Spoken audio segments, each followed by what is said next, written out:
Just because a movie makes $1 billion at the box office doesn't mean it's good. In this series, I'll be doing a deep dive into one of the most frustrating screenplays I've ever read. The hugely successful, Oscar-nominated Joker. Each video in this series will deconstruct one major sequence in both the final shooting script from December of 2018 and the film as released theatrically.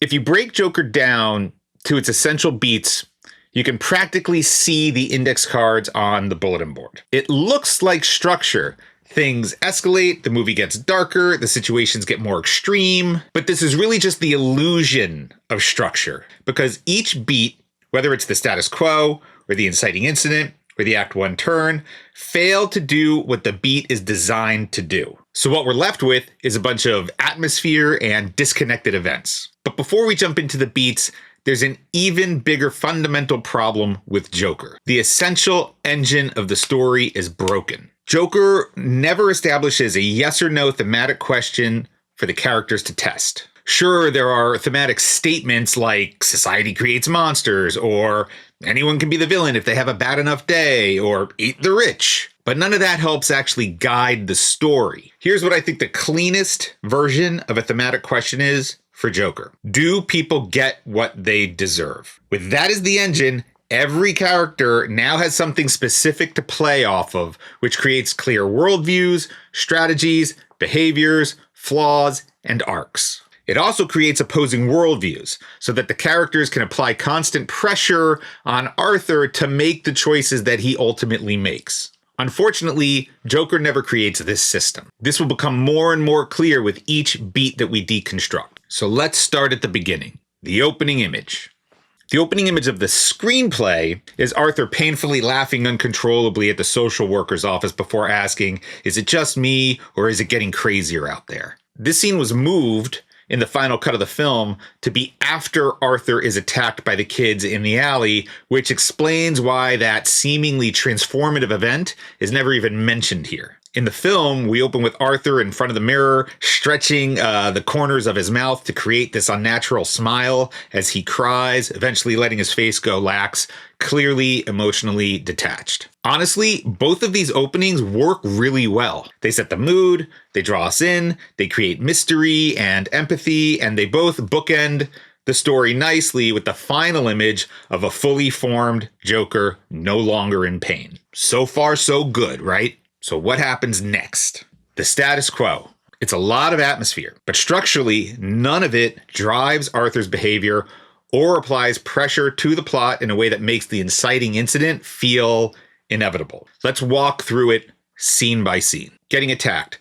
Todd Phillips and Scott Silver, who I'll just refer to as the writers from here on out, they think they're being clever by having Arthur get hit by the everything must go sign, as if the story were so subtle that we needed these types of Easter eggs. Remember, we're talking about a world literally covered in garbage. All right, so subtlety was never on the menu for Joker. Anyway, Arthur doesn't really interact with these kids at all. They don't seem to represent any sort of purpose other than to punish Arthur, kind of like generic bullies in a movie about high school. And then we cut to the title card, Joker.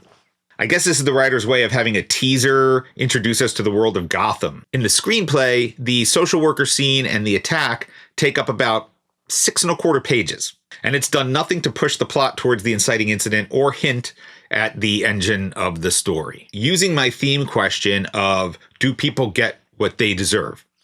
The scene could have stated that theme, which is something Blake Snyder says is essential to screenplay architecture in Save the Cat. One of the kids could have easily said to Arthur as he's kicking him, "You nobody, you clown, you're nothing, and you got what you deserved." But this didn't happen, so pressing on. Now I'll discuss the social worker scene, since this is where it takes place in the film. The social worker doesn't present an opposing worldview for Arthur to push against. She doesn't even comment on his laugh and his condition, She exists only as an exposition machine so that the audience can learn about Arthur's mental health issues, introduce his joke book, and his connection to his mother. And it's the joke book / journal that stood out for me most in this scene. Obviously, this is the writer's attempt to give us Travis Bickle's journal in Taxi Driver. And it's meant to track Arthur's distorted view of himself and the world. No, but it doesn't. The only passage that we get from the journal is, "I just hope my death makes more sense than my life." Compare that to the first entry of Travis's journal that we hear in Taxi Driver, which ends with, "Someday a real rain will come and wash all this scum off the streets." Travis's journal gives us the inside scoop on Travis's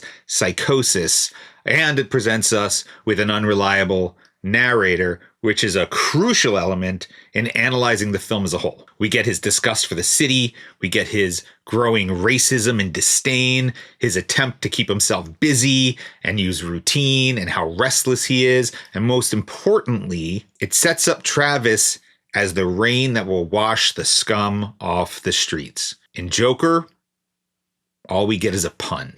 I'd say the scrapbook style mania and pornography, which is also a not so subtle nod to Taxi Driver, run closer to the notebooks in Seven, but even those give us an insight into John Doe's motivation and worldview. The passage that Somerset reads from the journal, and forgive my terrible Morgan Freeman impression, ends with, "I threw up all over him, and I couldn't stop myself from laughing." It really is a terrible Morgan Freeman. That tells us a lot about who John Doe is and why he's doing what he's doing. What does the joke in Arthur's journal tell us about Arthur? That he's sad? He's suicidal? Is this one of his jokes or just a random entry into his journal? Who knows? On to the bus. In the script, this happens right after the title card on page 7, presumably the same day as the attacks in the alley, although we never know it from how unaffected and unbruised Arthur appears.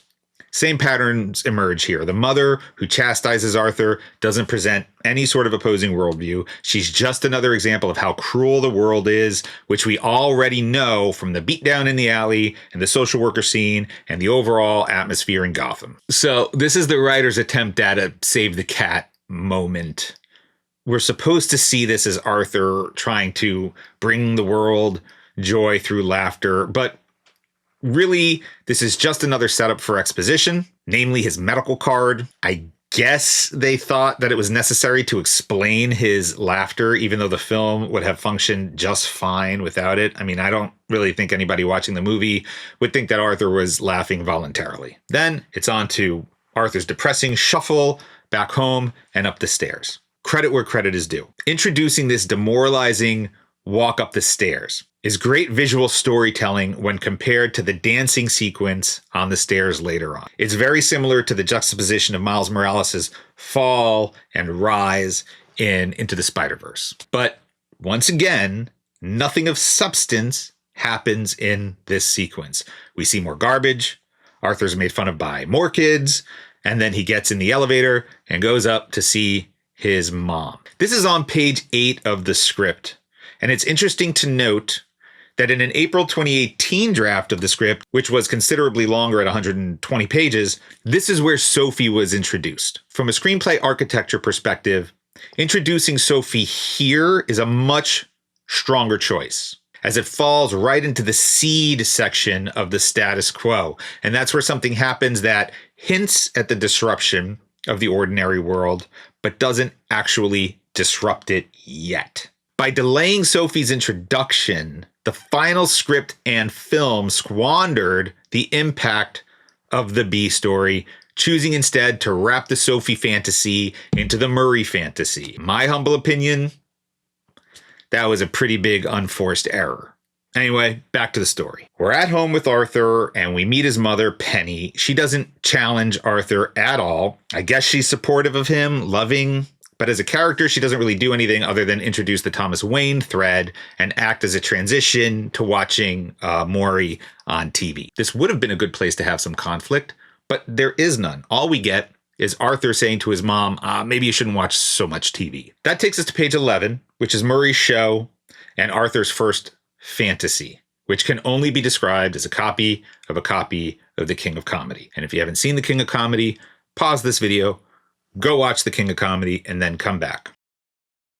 All we get from this fantasy sequence is that Murray's clearly important to the story. He's someone that Arthur admires. But why? There's lots of comedians in the world, and Arthur claims that he's passionate about comedy, so why latch on to Murray? And what do we even know about Murray here? What's Murray's worldview? How'd he get famous? Is he known for being a bully or a hard worker? All of these unanswered questions are symptomatic of the broken story engine that we talked about earlier. Because he's not a defined perspective, he's merely an image that reinforces Arthur's desire to have a father figure. This is a sloppy mirror to the Thomas Wayne bit that was set up in the scene right before this. And even in his fantasy, we learn nothing about Arthur. This is his fantasy where nobody's listening, nobody's watching. He could literally say anything. He can do anything. It's a fantasy. So why not say something interesting? Like sometimes I feel so angry. Sometimes I just feel like letting it all out, you know? And one day a real rain is going to come and wash the scum off the streets of Gotham.